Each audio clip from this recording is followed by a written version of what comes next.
అది బాయ్ దగ్గర లేకపోతే చేతితో చేసుకుంటారు, అమ్మాయిల దగ్గర లేకపోతే వేళ్ళతో చేసుకుంటారు. ఏంటది?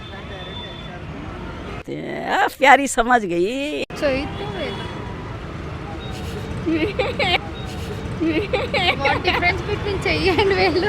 ఏదో అర్థమవుతుంది వీళ్ళకి. ఆన్సర్ తెలిస్తే ఏంటి డిఫరెన్స్ అనేది తెలుస్తుంది. ట్రై చేయండి. ఇక్కడ డర్టీ మైండ్ ఆన్ అవుతుంది అందరికీ. నీకైతే ఆన్ అయిపోయింది కదా. స్మైల్లోనే అర్థం చాలా ఉంది భయ్య. చేస్తున్నాం కదా మినిమం ఉంటుంది. ఇవే తగ్గించుకుంటే మంచిది. అది బాయ్ దగ్గర లేకపోతే చేత్తో చేస్తారు, గర్ల్స్ దగ్గర లేకపోతే ఫింగర్స్తో చేసుకుంటారు. ఏంటది?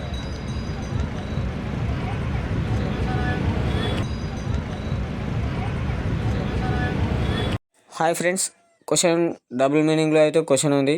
ఆన్సర్ తెలుసుంటే కామెంట్ రూపంలో పెట్టండి.